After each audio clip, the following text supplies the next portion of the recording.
दुर्ग जिला रोजगार कार्यालय के अस्तित्व में आने के बाद से ही दुर्ग जिले के सैकड़ों या कई हजारों बेरोजगार युवक जो है आज रोजगार से जुड़ चुके हैं।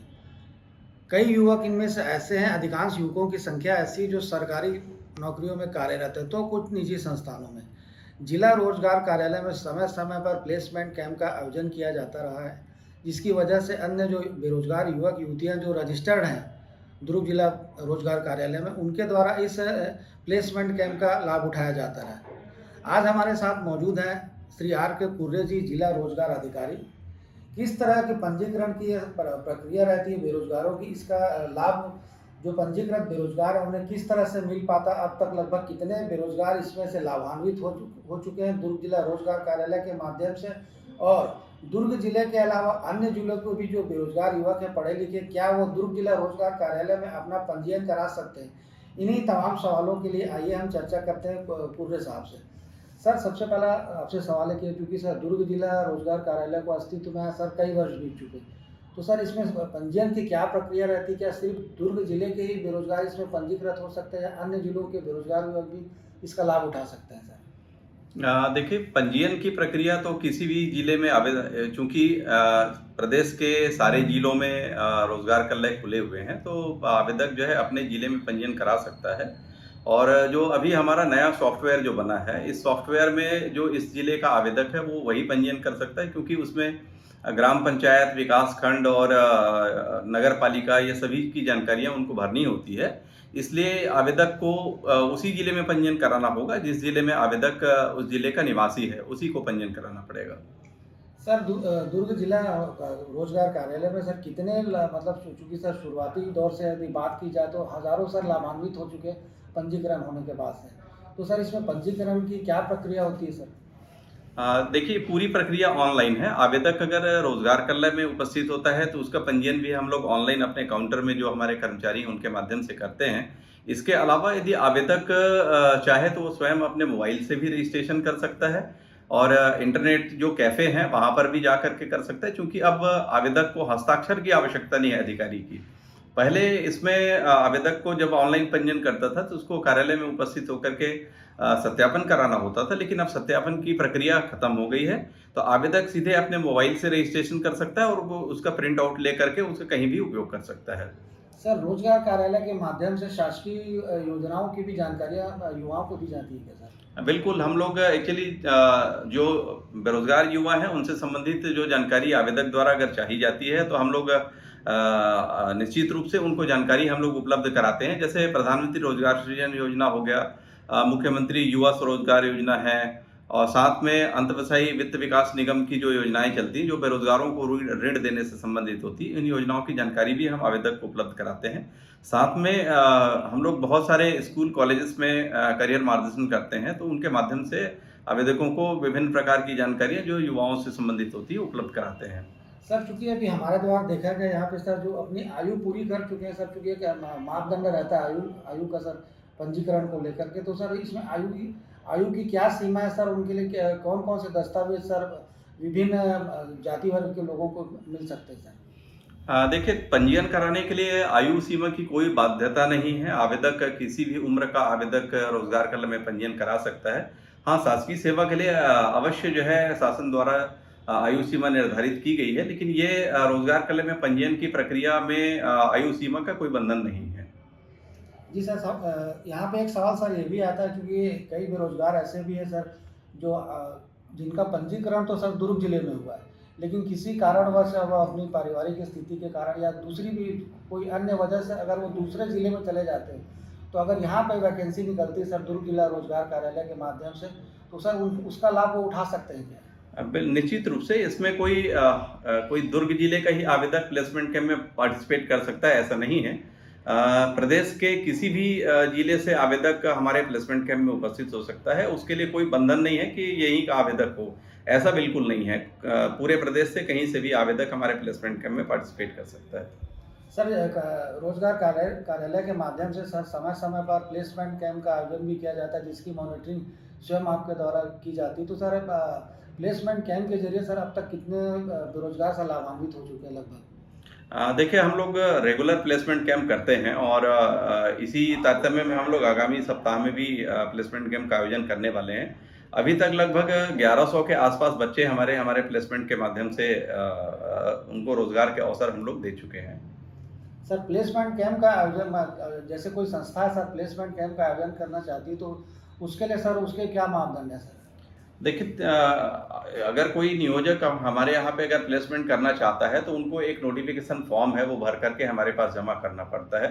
वो नोटिफिकेशन फॉर्म में उनका पूरा डिटेल रहता है कि आवेदक को क्या अर्हता होनी चाहिए, कितनी उनको वेतनमान मिलेगा, ये डिटेल जानकारी होती है। उसमें क्वालिफिकेशन क्या क्या मांगा जाता है, एक्सपीरियंस है, ये पूरी चीज़ें भर करके जो नियोजक है वो हमको भर करके देता है, तो उसके बाद हम लोग प्लेसमेंट कैंप कराते हैं।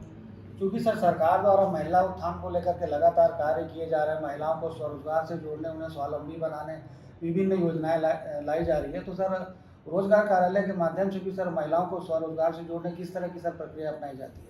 निश्चित रूप से हम लोग देखिए यहाँ पे प्लेसमेंट कैंप हमारा होता है तो उसमें सभी आवेदक जो चाहे वो महिला हो या पुरुष हो, दोनों इसमें पार्टिसिपेट कर सकते हैं। कोई पर्टिकुलर कोई ऐसी वैकेंसीज अभी तक नहीं रही है जिसमें केवल पुरुष आवेदक की मांग की गई हो, तो महिलाएं भी इसमें पार्टिसिपेट कर सकती हैं। सर अभी चूंकि अग्निवीर को लेकर के युवाओं में खासा उत्साह देखने को मिला है और अग्निवीर में सर थल सेना वायुसेना में भर्ती को लेकर के सर लगातार आपके द्वारा जिले के विभिन्न स्कूलों कॉलेज का सर दौरा किया जा रहा है, तो किस तरह की सर प्रतिक्रिया सामने देखने को मिल रही है और इसके लिए अग्निवीर में भर्ती होने के लिए थल सेना अथवा वायुसेना में किस तरह की सर प्रक्रिया अपनाई जाएगी सर? देखिए अभी भारतीय वायुसेना में अग्निवीर की भर्ती के लिए ऑनलाइन आवेदन की प्रक्रिया स्टार्ट हो चुकी है और इसके लिए 6 तारीख लास्ट डेट था, लेकिन अभी 11 फरवरी तक इसके लिए ऑनलाइन एप्लीकेशन इनवाइट किया जा रहा है। इसमें वे आवेदक ऑनलाइन आवेदन कर सकते हैं जिनने गणित समूह में 12वीं कक्षा पास किया है और 50% अंक उसके 12वीं कक्षा में होने चाहिए। साथ ही उनका अंग्रेजी जो विषय है उसमें भी 50% अंक होने चाहिए। इसके अलावा कोई जो दूसरे स्ट्रीम का बच्चा है, जैसे कॉमर्स वाला है, आर्ट्स वाला है, वो बच्चा भी इसके लिए आवेदन कर सकता है। उनके लिए भी 50% अंक होने चाहिए और इंग्लिश में उनके 50% अंक भी होने चाहिए। ओवरऑल 50% अंक उनके होने चाहिए, तभी वो बच्चा आवेदन कर सकता है। चयन का मापदंड ऐसा है कि इसके लिए पहले बच्चा ऑनलाइन आवेदन करेगा। ऑनलाइन आवेदन करने के बाद इसकी कंप्यूटर बेस्ड एक ऑनलाइन एग्ज़ाम होगी।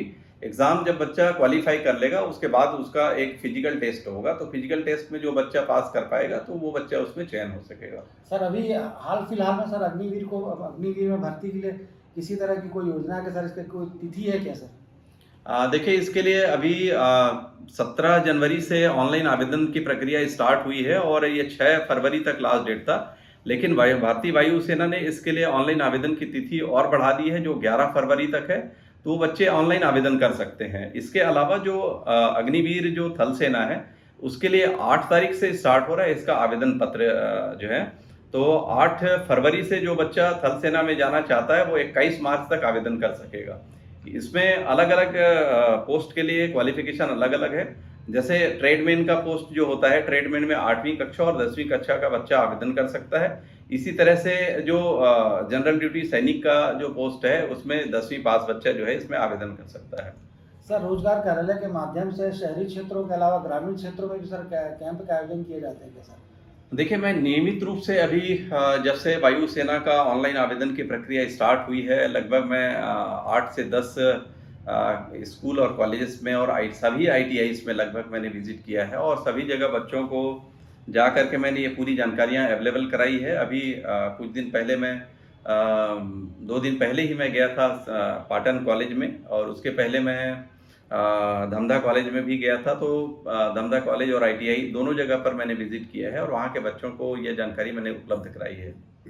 सर क्वाइन मीडिया के युवा दर्शकों को सर अग्निवीर में थल सेना अथवा वायुसेना में भर्ती होने के लिए सर क्या अपील करना चाहेंगे सर आप? मेरी अपील है उन सभी युवाओं से, चूँकि एक बहुत बेहतरीन अवसर उनको मिल रहा है भारतीय वायुसेना और भारतीय थल सेना में जा कर के देश की सेवा करने का एक बहुत अच्छा अपॉर्चुनिटी है। तो हम चाहते हैं कि हमारे प्रदेश के अधिक से अधिक युवा उसमें जाएं और देश की सेवा करें। तो इसके लिए ऑनलाइन जो आवेदन की तिथि है उस तारीख तक वो अनिवार्य रूप से रजिस्ट्रेशन कर लें, क्योंकि इसमें बहुत सारे फ़ायदे हैं। जो आवेदक उसमें भर्ती हो जाता है तो उसको सबसे बड़ी चीज़ ये है कि वो 25% ऐसे बच्चे होंगे जिनको जो भारतीय थल सेना है और भारतीय वायु सेना में वहीं पर उनकी नौकरी जो है नियमित हो जाएगी, जो 25% है। और बाकी 75% ऐसे बच्चे हैं जो वहाँ से वापस आते हैं। उनको बहुत सारे बटालियंस हैं, जैसे सीआईएसएफ है, बीएसएफ है, पुलिस भर्ती है, इनमें उनको रिजर्वेशन का प्रोविज़न भी है। तो मुझे लगता है कि एक अच्छा अवसर है उन बच्चों के लिए, उसको अवेल करना चाहिए लोगों को। सर एक अंतिम सवाल है, चूँकि सर रोजगार कार्यालय में सर जो नियोजक आते हैं, उनके द्वारा तो जो बेरोजगार युवाओं की भर्ती की जाती है, सर इसमें अगर कोई दिव्यांग कैटेगरी का तो सर उससे किसी तरह की कोई छूट प्रदान की जाती है क्या सर? नहीं, देखिए, चूँकि वो निजी नियोजक होता है और उनके पास में उनकी आवश्यकता के अनुरूप अगर पद होता है, तभी उसमें भर्ती करते हैं। अन्यथा जो दिव्यांगों के लिए स्पेशल हम लोगों ने अभी तक ऐसा कुछ कैंप कराने का प्रयास तो किया था, लेकिन वैकेंसी हमारे पास में नहीं आई है। तो उसमें कोई बाध्यता नहीं है, नियोजक अगर चाहे तो उसमें जो है भर्ती ले सकता है।